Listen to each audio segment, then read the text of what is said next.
아직 이른 아침, 오늘도 그녀는 출근 시간보다 일찍 집을 나섰다. 골목길을 걸어 전철역으로 향하고 있는데 문득 머리 위로 시선이 느껴졌다. 그녀가 반사적으로 위쪽을 올려다봤다. 그러자 4층 빌라 건물 옥상에서 어떤 아이가 그녀를 내려다보고 있는 것이 보였다.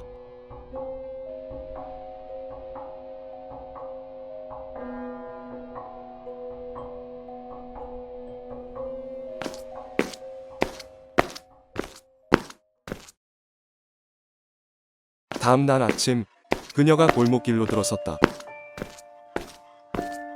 빌라를 지나는 도중 아이가 생각나 옥상을 올려다봤다.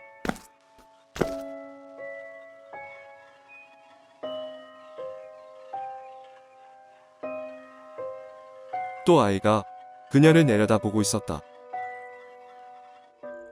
계속해 자신을 주시하는 아이를 보고 있자니 그녀는 묘한 생각이 들었지만 애써 떨쳐버렸다. 몇 시간 후 저녁 퇴근길, 그녀는 피곤한 몸을 이끌고 골목으로 들어섰다. 집으로 가는데 아이가 그녀를 불렀다. 그녀가 옥상을 보자 아이가 손짓하는 것이 보였다. 무슨 일이라도 생긴 걸까 생각이 든 그녀는 빌라 옥상으로 올라갔다.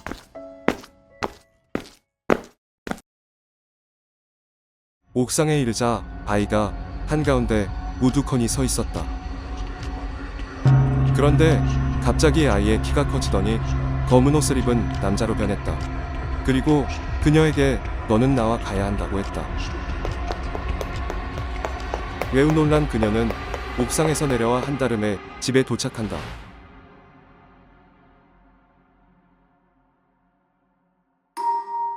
현관문을 닫고 집 안으로 들어온 그녀의 눈앞에는 결코 예상하지 못한 광경이 펼쳐졌다.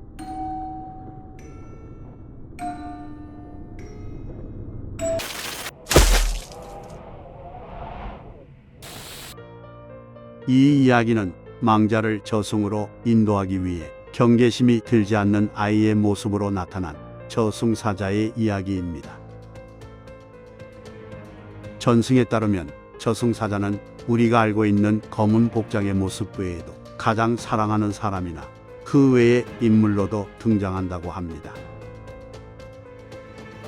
민간에서는 저승사자가 왔을 때 술과 음식을 대접하여 몇 번이고 다시 돌려보내 목숨을 구했다는 속설도 존재하지만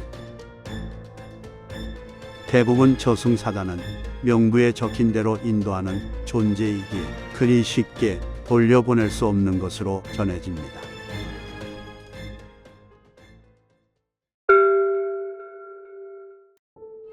어느 화창한 일요일, 하나코는 학교에서 친구들과 만나 즐겁게 놀았다.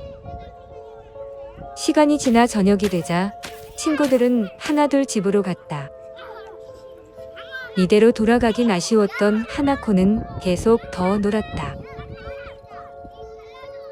그런데 어느새 친구들이 전부 집으로 돌아가고 짙은 어둠이 깔린 학교에 하나코 혼자 남게 된다. 하나코는 불현듯 무서워져 집으로 발걸음을 재촉했다. 운동장을 지나 교문에 도착했는데 앞에 어떤 남자가 서 있었다. 하나코가 그를 의식하며 교문을 지나려 하자 남자가 갑자기 하나코에게 달려들었다. 놀란 하나코는 비명을 지르며 학교 본관 1층으로 도망쳤다. 잔뜩 겁에 질린 하나코는 막상 학교에 들어오니 사방이 너무나 캄캄해 크게 당황했다. 하지만 괴한이 곧바로 하나코를 쫓아왔고 하나코는 우왕좌왕하다가 여자 화장실로 들어갔다. 하나코는 화장실 제일 안쪽 세 번째 칸에 몸을 숨긴 채 숨죽인다. 이윽고 괴한이 이리저리 돌아다니는 소리가 들렸다. 그리고 드디어 괴한이 여자 화장실로 들어왔다. 그는 어둠 속에서 눈을 반짝이며 하나코를 찾고 있었다.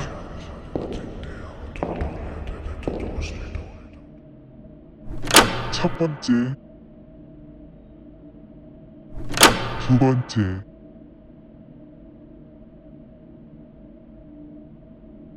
마지막 세 번째 칸은 잠겨 있다.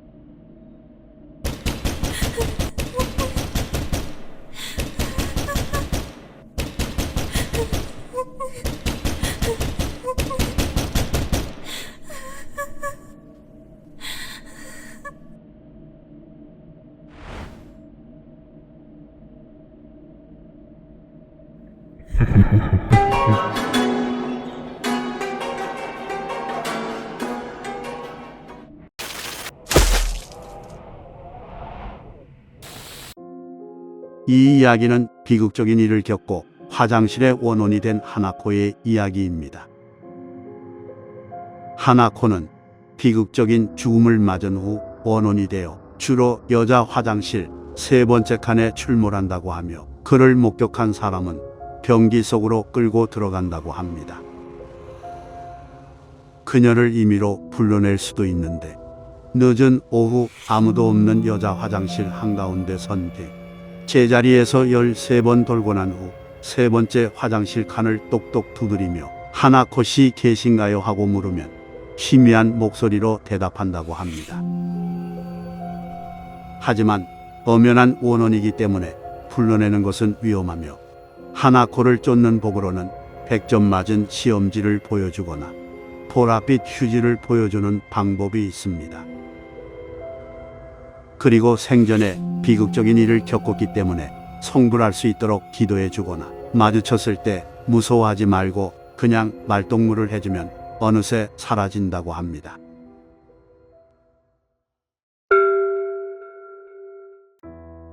전부터 스토커에 시달리던 그녀는 이젠 정말 안 되겠다 싶어 결국 이사하기로 한다. 부동산의 자초지종을 설명하고 기다리고 있는데 며칠 뒤 바로 이사할 수 있는 곳이 나왔다며 연락이 왔다. 그녀는 그날로 집을 확인하러 갔다.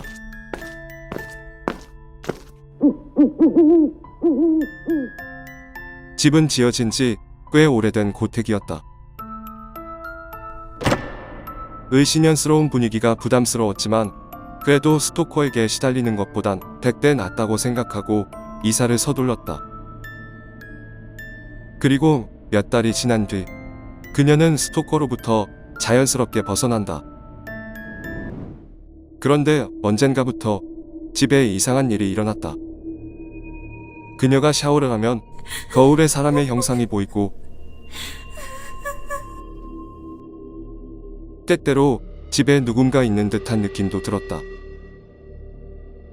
처음에 그녀는 자신이 너무 예민해서 그런가 생각했지만 그것이 시작이었다.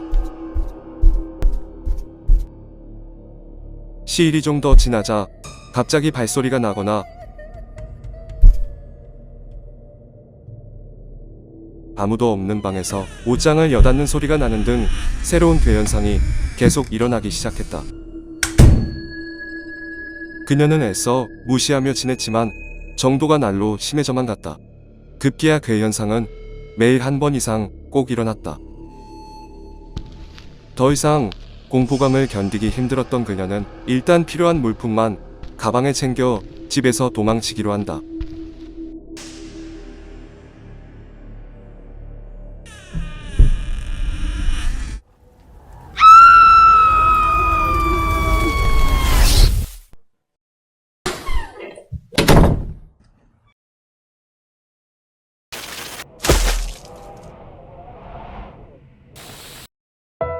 이 이야기는 폴터가이스트에 잠식되어 사람을 집어삼키는 집의 이야기입니다.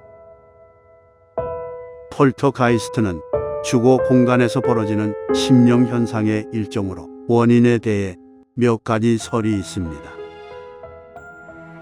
영적 존재가 빙의되어 일어나거나 학대당해 죽은 아이의 원혼이 일으킨다는 이야기도 있습니다. 폴터가이스트 현상 대부분은 사람을 놀라게 하는 정도에서 그치지만 악령일 경우 대놓고 공격성을 드러내며 정도가 심하면 집에서 실종돼버리는 일도 있다고 합니다. 처음 입주한 집에서 실제로 보고 듣고 느껴지는 폴터가이스트 현상을 경험했다면 그냥 넘기지 말고 반드시 영적 전문가와 상담하여 대처해야 할 것입니다.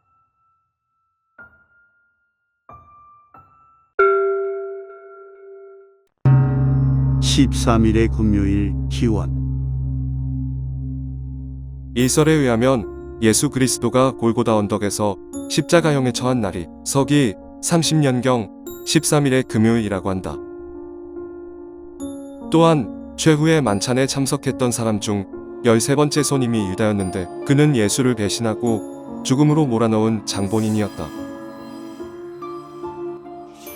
후에 유다는 극단적 선택으로 생을 마감하는데 기독교 전승에서는 그가 죽은 직후 바로 악마에게 잡혀갔다고 한다. 그 뒤부터 사람들 사이에 매년 13일의 금요일에 좋지 않은 일이 생긴다는 불길한 믿음이 생겨났다. 13일의 금요일 유명 사례. 13일의 금요일 하면 많은 사람이 이 모습을 떠올릴 것이다. 이 캐릭터는 13일의 금요일이라는 동명의 영화 속 살인마다.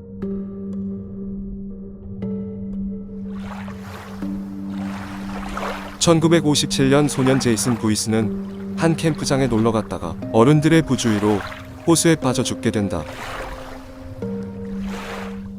후에 캠프장에 정체불명의 살인마가 나타나 이용객을 2명이나 죽이는 사건이 일어나자 캠프장은 얼마 가지 못해 완전히 폐쇄된다.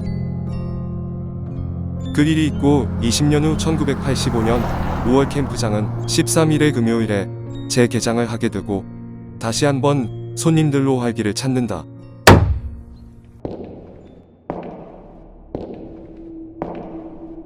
그런데 20년 전의 살인마가 또 한 번 나타났다.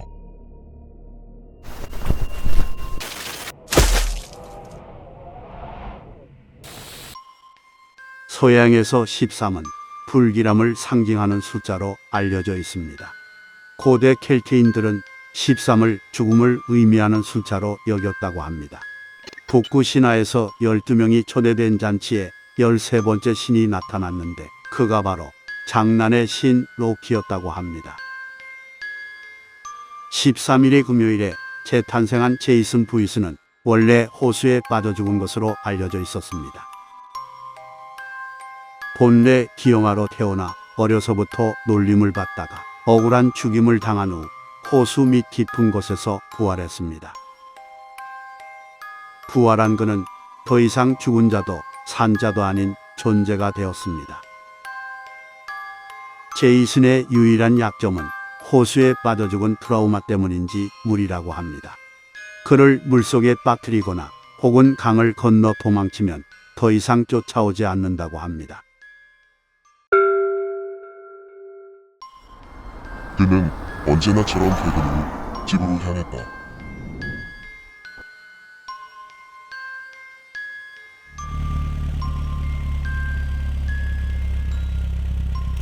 곧 집에 도착해 현관문을 열렸는데 문틈에 붉은색의 편지가 끼어있는 것이 보였다.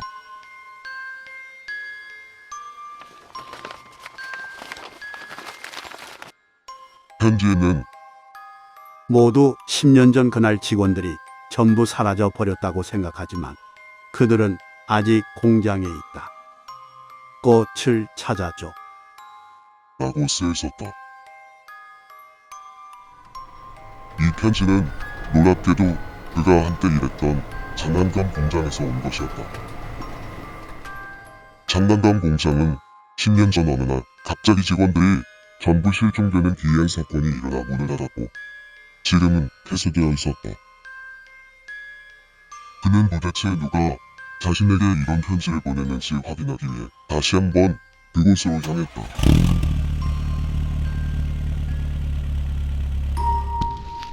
공장은 오랫동안 인덕이 끊겨 버려진 모습이었다.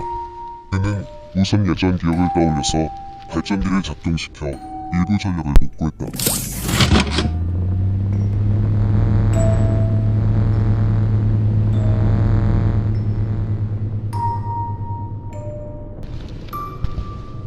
공장 내부에 진입해 문을 열고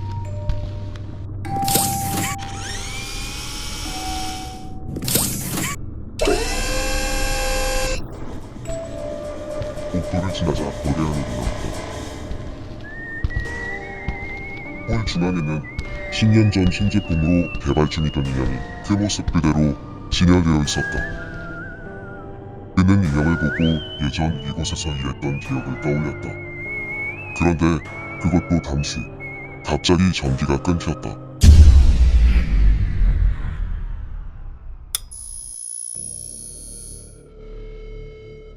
그는 당황하다가 주변을 살피며 발전기를 찾았다. 다행히 근처의 발전기를 어렵지 않게 찾았고 다시 전력을 복구했다.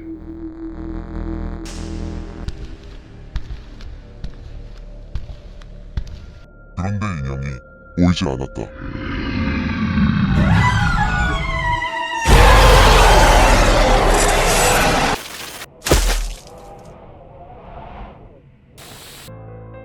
이 이야기는 게임 파피 플레이타임 챕터 1의 스토리를 각색해 요약한 이야기입니다.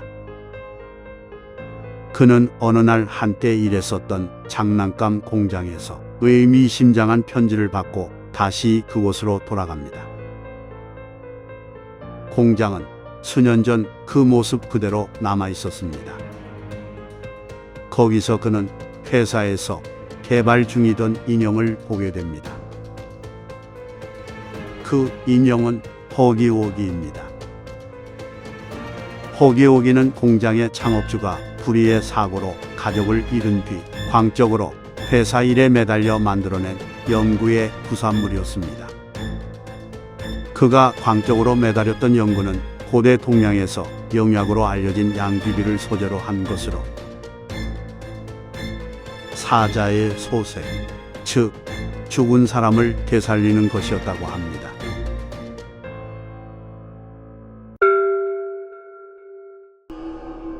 허기오기가 그를 습격할 순간 그에게 어떤 목소리가 들린다. 위험해. 그는 목소리 덕의 위기에서 벗어난다. 그를 놓치자 허기오기는 곧바로 공장 어디인가 사라진다. 일단 그는 공장에서 탈출하기로 한다. 하지만 어떤 길로 되돌아가기엔 당장 허기오기가 언제 어디서 튀어나올지 몰랐다. 그런데 문득 사장실의 비상구가 떠올랐다. 그는 홀을 지나 좁은 복도 끝에 사장실로 향했다. 사장실에 들어서자 인기척이 느껴졌다. 소녀 인형이었다. 그가 말하는 인형을 보고 놀랄 새도 없이 소녀 인형은 대뜸 자기를 믿어야 탈출할 수 있다고 했다. 그리고 지금 비상구는 잠겨있다며 자신을 따라오라고 한다. 그가 고민하던 찰나 허기허기의 뿔소리가 들려왔다.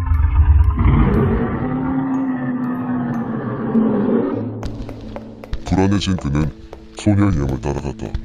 소녀 인형은 공장 바닥의 거대한 구멍으로 그를 안내했다. 이 구멍 밑에는 바로 지상으로 이어지는 통로가 있다고 했다. 그런데 설명을 마친 소녀 인형이 갑자기 구멍으로 떨어졌다. 놀란 그도 바로 뒤따라 구멍으로 들어갔다. 그는 시꺼먼 구멍을 한참 지나서 지하에 떨어졌다. 그가 정신 차리고 일어나 주위를 둘러봤을 땐 소녀 인형은 보이지 않았다. 그가 당황해하고 있는데 머리 위에서 소녀 인형의 비명이 들려왔다.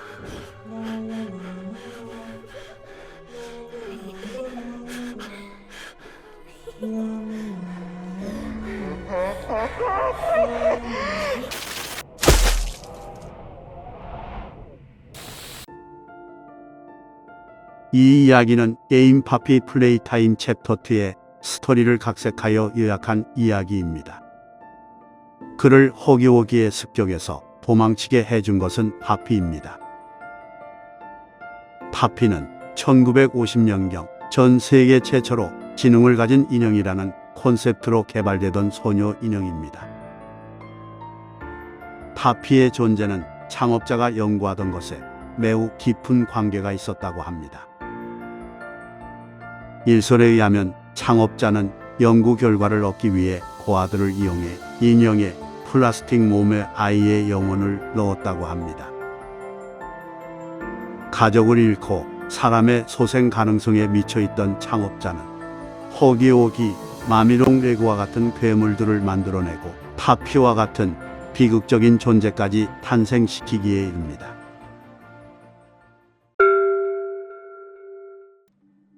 아이에겐 애착 인형이 있었다. 그것은 엄마가 처음 사준 피에로 인형이었다. 하지만 아이가 커가면서 인형은 점차 오래되고 낡기 시작했고, 엄마는 가끔 인형이 더러워졌을 때 세탁기에 넣어 빨곤 했다. 그날도 엄마는 인형을 세탁기에 넣었다. 얼마 후 세탁이 끝나 인형을 꺼내보니 완전히 망가져 있었다. 애착 인형이 이렇게 되다니 아이가 얼마나 슬퍼할까. 엄마는 걱정이 앞섰다. 고민하던 엄마는 지푸라기라도 잡는 심정으로 어렵게 수소문에 알아낸 중고 장난감 가게를 찾아갔다. 가게 구석에 놓인 인형이 엄마의 눈에 들어왔다. 놀랍게도 수년 전에 아이에게 사준 것과 똑같이 생긴 피에로 인형이었다.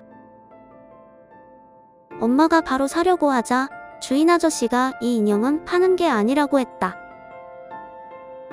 하지만 엄마는 자신의 사정을 말하며 부탁했고, 아저씨는 결국 인형에게서 항상 눈을 떼지 말라는 당부를 하고 인형을 팔았다. 엄마는 아저씨의 당부가 이상하단 생각이 들었지만 피에로 인형을 무사히 손에 넣은 것에 만족하며 집으로 향했다. 그날 밤 아이가 평소처럼 애착 인형을 찾자 엄마는 오늘 산 인형을 건넸다. 몇 시간 후 아이는 잠들었고 그제야 엄마도 잠을 청했다. 다음 날 아침 엄마는 아침을 준비하고 아이를 불렀다. 그런데 아무리 크게 아이를 불러도 대답이 없었다. 이상하게 여긴 엄마는 아이 방에 들어갔다.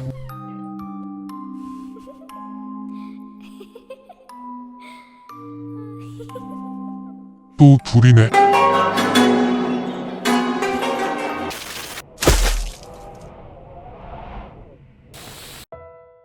이 이야기는 저주받은 피에로 인형에게 희생당한 아이의 이야기입니다. 저주받은 피에로 인형 괴담은 광대 공포증과 함께 1980년대 이전부터 존재했다고 합니다.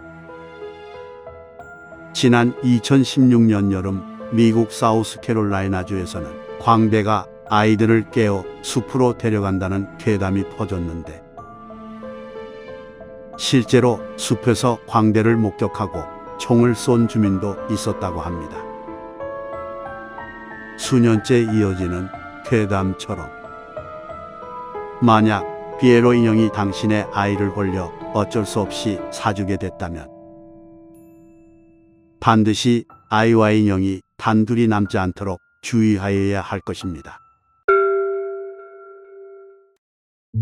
그녀는 남자친구와 인적이 드문 교회로 드라이브를 떠났다. 둘은 한적한 곳에 차를 세우고 산책하며 시간을 보냈다. 산책 중에 남자친구가 오래된 폐가를 발견했다. 둘은 폐가 주변을 둘러보며 데이트를 즐겼다. 그런데 얼마 지나지 않아 금세 날이 저물었다.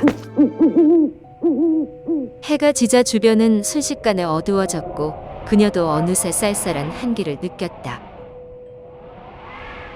그녀가 이제 슬슬 가야겠다는 생각이 든 순간 남자친구가 어둠 속에서 그녀에게 키스를 하려 한다. 놀란 그녀가 남자친구에게 화를 냈고 둘 사이엔 어색한 공기가 흘렀다. 남자친구는 그대로 차로 돌아갔지만 그녀는 한동안 차로 돌아가지 못했다. 그렇게 얼마간 시간이 흘렀다. 그녀도 그만 차로 돌아가려는데 어둠 속에서 남자친구의 실루엣이 어렴풋이 보였다. 그녀는 남자친구에게 언제부터 거기 있었냐며 아깐 놀라서 그랬다 미안하다고 말했다. 그런데 남자친구는 그냥 서 있을 뿐 반응이 없었다. 갑자기 폐가 쪽에서 부스럭 소리가 들렸다. 겁을 먹은 그녀는 같이 돌아가자며 남자친구에게 다가갔다. 그런데 그녀가 가까이서 본 것은 남자친구가 아니었다.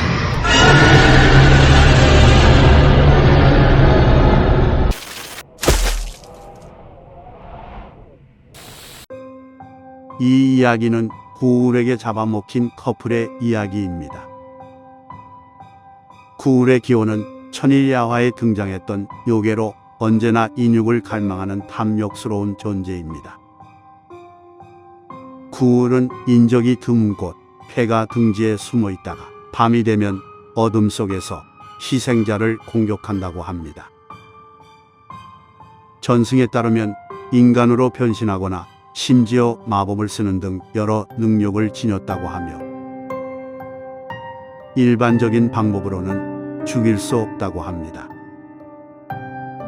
구울을 없애려면 시미토라는 칼을 구해 배를 갈라 죽여야 한다고 합니다.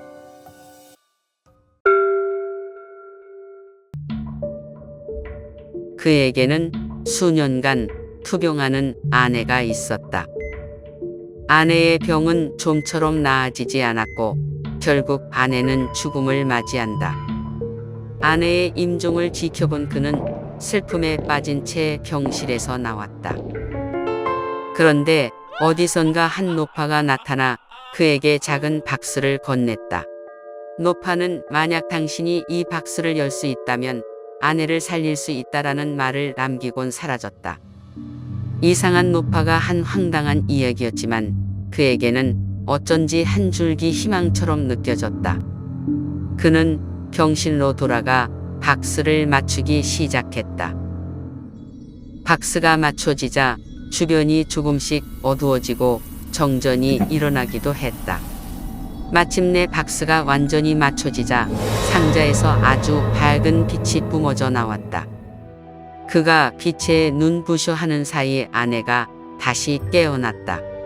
그녀는 마치 아무 일도 없었던 것처럼 평온한 얼굴이었다. 그는 순간 엄청난 환희를 느꼈다. 그런데 누군가 병실로 들어왔다. 내가 상자를 열어 우리가 왔다. 너의 갈망이 이루어져 큰 환희를 선사했으니 이제 그 대가를 치룰 시간이다.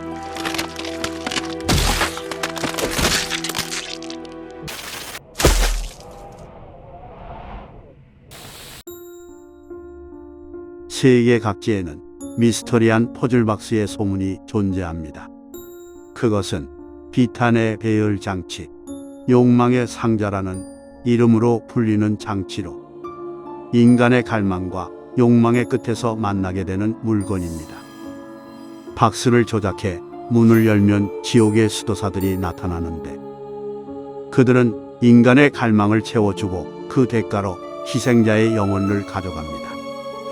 지옥의 수도사는 누군가에게는 천사, 누군가에게는 악마이며 환희와 절망을 동시에 선사하는 역설적인 존재들입니다.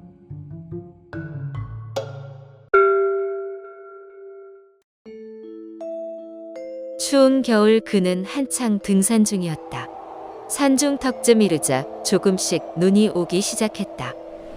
그런데 순식간에 거의 앞이 안 보일 정도로 눈이 많이 내렸다. 그는 당황하여 바로 하산하기로 한다. 하지만 길을 잃은 건지 아무리 산을 내려가도 계속 제자리 걸음이었다. 추위와 피곤함에 점차 지쳐가던 그는 빈집을 발견한다. 집은 버려진 지 오래됐는지 난장판이었다. 그는 일단 방 안에 들어와 문을 닫았다. 그리고 조금 시간이 지나자 졸음이 쏟아졌다. 그렇게 꾸벅꾸벅 졸고 있는데 갑자기 문이 열리더니 누군가 안으로 들어왔다. 새하얀 옷을 입은 여자였다. 긴 생머리에 굉장한 미인이었다. 그녀가 들어서자 거짓말처럼 방 안이 따뜻해졌다. 그는 자연스럽게 그녀의 손을 잡았다. 놀랍게도 손이 너무 따뜻했다. 그는 그녀의 무릎에 기대어 잠이 들었다.